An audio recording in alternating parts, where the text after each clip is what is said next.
These are our symbols.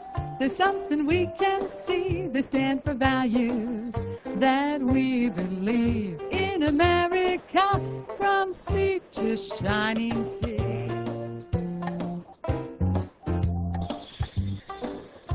The flag, the Liberty Bell, the Statue of Liberty, and the eagle. These are our national symbols. But what is a symbol?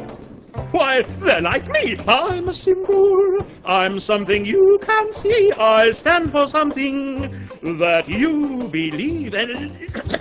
Wait. I'm not done. A symbol is anything that stands for something else. What these things symbolize or stand for are important. And we need to see them every day to remind us about what they stand for. Different nations use different things to represent their beliefs about what's important to them. The maple leaf is an important symbol to the people of Canada. Early Canadian people used the sap for food and the wood from the tree for furniture. On the other side of the world, this special candlestick, called a menorah, is important to the people in the country of Israel. It's used in the practice of their religion, and it has an important place in the history of their people. Symbols can stand for something that's too big to carry around, or something we can't physically touch, like an idea or a belief. These symbols stand for what's important to all the people in the United States. They also stand for something special about our country. These are our national symbols: the flag, Liberty Bell, the Statue of Liberty, and the bald eagle. Hey, who are you calling bald? I've got all my feathers. Our first symbol is the flag.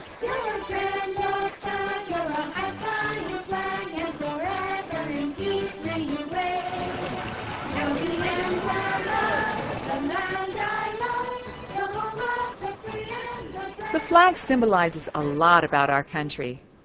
There are 13 stripes. These represent the 13 original colonies. These colonies would eventually become the first states in the United States of America. The number of stars on our flag today symbolize or stand for the 50 states that make up the United States of America.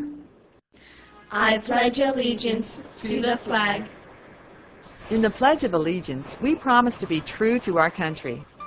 It was written over 100 years ago by Francis Bellamy of the United States of America, and to the republic for which it stands. Our country is a republic, and a republic is a country where the people choose others to make laws for them. We choose others by voting for them. The government is for the people.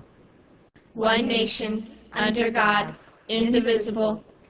And even though we are made up of many states, we are one country under God, and the country cannot be split apart. With liberty and justice for all. Our flag has always stood for something we believe in, that there should be liberty, that means freedom, and justice, that means fairness, for each person in the country, no matter what. The colors and designs on our flag tie back to the days when the British ruled the colonies. But the colonies wanted to show that they were united and separate from England, so they began to fly their own flag. This was a flag of 13 stripes, one for each colony. Some people still felt loyal to England, so they combined the Union flag from England and the colonist flag. This flag was called the Continental Colors. It was our unofficial national flag when the Declaration of Independence was signed. On June 14, 1777, when Congress voted on having a flag, they decided that there should be one star and one stripe for each state. The first president of our country, George Washington, described our flag. He said, "We take the stars from heaven." The colors of the flag mean something too.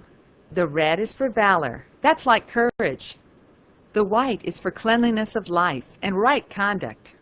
When you see a flag flying over a building, you know what country the people in that building are loyal to. People carry flags or banners to show what they belong to. We show our respect in how we handle the flag, not because it's made out of cloth, but because of the people, the history, and the values it represents. The flag has been around a long time, like an old friend. It's even had nicknames through the years. Old Glory. It has also been called Stars and Stripes. The Stars and Stripes is the official flag of the United States.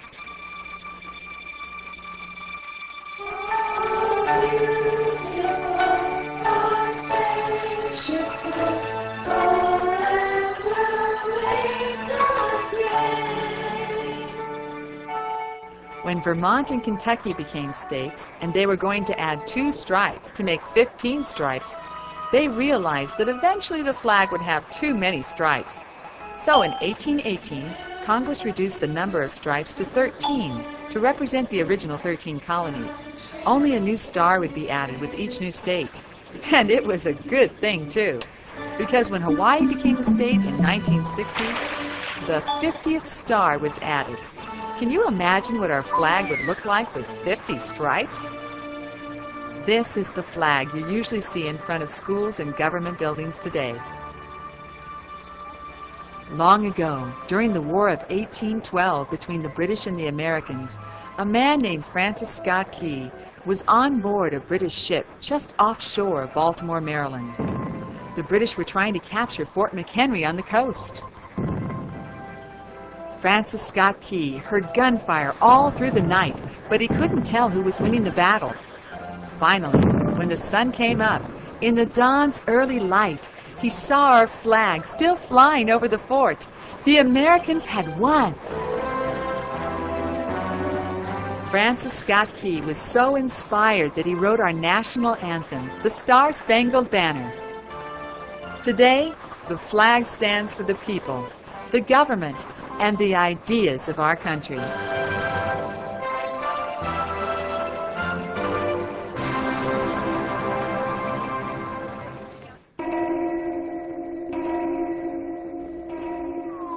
Ah, ringy-dingy, did someone ring for me? This special bell rings for all of us. It's the Liberty Bell. The Liberty Bell was rung on July 8, 1776, to summon everyone to come to Independence Hall in Philadelphia to hear the first public reading of the Declaration of Independence. The bell was originally ordered to celebrate the 50-year anniversary of a special document to the people in Pennsylvania. It was written by William Penn. Religious freedom was very important to William Penn, so the Assembly inscribed this line: Proclaim liberty throughout all the land unto all the inhabitants thereof. This is from the Bible, and it means that every time the bell rings, it is announcing our freedoms to everyone who hears it ring. When they were first testing the bell, it cracked. 2 Philadelphia men, John Pass and John Stowe, were given the cracked bell to melt down and recast. They added more copper. But then it didn't sound right, so they broke it up and recast it again. They tried to fix the crack twice, but later the crack appeared again. Still, it was sturdy enough to ring from the bell tower in Independence Hall over many years. During the Revolutionary War, they took the bell down and hid it so the British wouldn't melt it into cannonballs. After the war, it summoned the government representatives to meet when Philadelphia was the capital. It called people out to vote, and it rang out to celebrate Washington's birthday and the 4th of July. Later, the Liberty Bell was taken to cities throughout our country to proclaim liberty. It stands for America's independence. Some cities have even made copies of it, so freedom can ring in their state. The last time it was rung loud was on Washington's birthday in 1846. That day, the crack got larger, and the bell was no longer safe to ring. Today, it's displayed in the Liberty Bell Pavilion in Philadelphia. Still, every year on the 4th of July, the bell is tapped, and thousands of bells across the country are rung to celebrate our freedom. Yikes, my ears are ringing. Are you going to talk about me yet? Is it my turn, my turn, my turn? No, I've got somebody bigger to talk about. Whoa! This is the Statue of Liberty. She was the biggest birthday present the United States got for their 100th birthday. If you are 4 feet 6 inches tall, you are the same size as the Statue of Liberty's nose. This lady is dressed in long flowing robes, and in her hands is a tablet. The date, July 4, 1776, is inscribed on the tablet to symbolize the Declaration of Independence. The Statue of Liberty stands on Liberty Island in New York Harbor. From the ground to the tip of her torch is over 305 feet. She's facing away from land, out to the Atlantic Ocean. Many of the people who came to the United States from that direction came with the hope of finding freedom and a better life. Give me your tired, your poor, your huddled masses yearning to breathe free. Send these, the homeless, the tempest-tossed, to me. I lift my lamp beside the golden door. She is a symbol of their hope for freedom. On the other side of the Atlantic Ocean is the country of France. France helped us fight the war for our independence. And France is the country that gave us the Statue of Liberty as a gift of friendship in honor of 100 years of freedom. The French people themselves gave the money to build this extraordinary gift. So the Statue of Liberty is a symbol of both friendship and liberty. She was difficult to build. Her body would be over 15 stories high. So the artist built her in pieces. She took a long time to build and move to the United States, but she finally arrived in New York Harbor October 26, 1886. Since then, millions of people have visited her. She has been one of the first sights new people moving into the United States have seen. 1986 was the year of her 100th birthday. To celebrate, many people donated money to do the work needed to restore her and make her beautiful again. Last, but certainly not least, there's me. I'm a symbol. I'm something you can see. I stand for something that you believe. I'm American from sea to shining sea. The eagle stands for freedom and power. It has been our national bird for over 200 years. It was placed on the Great Seal of our country in 1782. The American bald eagle is a large, strong bird. Its huge wings allow it to fly high and free above the land. Its wings can be 6 to 8 feet wide. They are one of the largest birds in North America. From hundreds of feet in the air, the eagle can see movement. They see very well. Maybe you've heard people say that someone who sees well has eagle eyes. We talk about eagles a lot in books. We see eagles in art and architecture or buildings. The eagle image is used a lot in folk stories that inspire people to be strong and last through difficulties. Eagles can be found in other parts of the world, but the North American bald eagle is only found in North America. That's why the first American leaders chose the bald eagle as our symbol. But not everyone wanted the bald eagle as the national bird. Benjamin Franklin had suggested the wild turkey. Benjamin Franklin felt that the wild turkey was a clever bird, wise and honorable. Also, the wild turkey was an important food for the early settlers. But other statesmen felt that the image of the eagle was strong and would be excellent. So in 1782, the North American bald eagle became the national bird.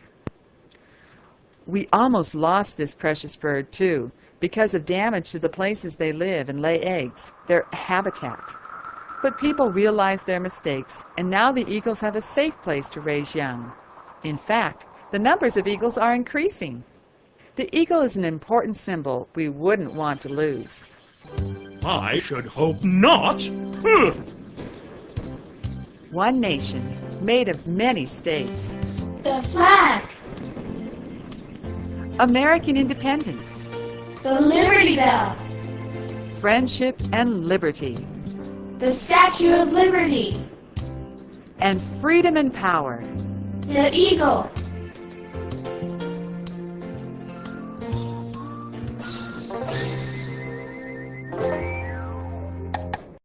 What these things symbolize or stand for are important. And we need to see them every day to remind us about what they stand for. Different nations use different things to represent their beliefs about what's important to them. The maple leaf is an important symbol to the people of Canada. Early Canadian people used the sap for food and the wood from the tree for furniture. On the other side of the world, this special candlestick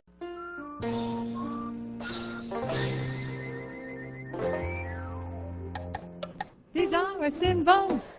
There's something we can see. They stand for values that we believe in America, from sea to shining sea.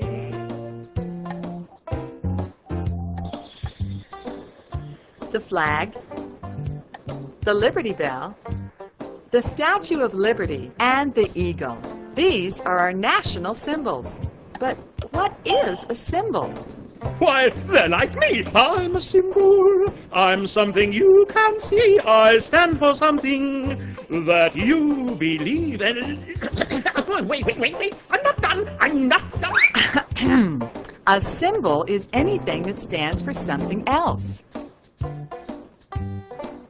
The United States. They also stand for something special about our country.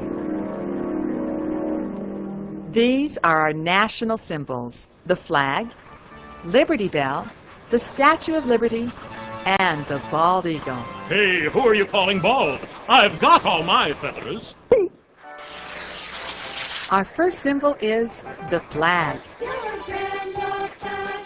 Called a menorah, is important to the people in the country of Israel. It's used in the practice of their religion, and it has an important place in the history of their people. Symbols can stand for something that's too big to carry around, or something we can't physically touch, like an idea or a belief. These symbols stand for what's important to all the people in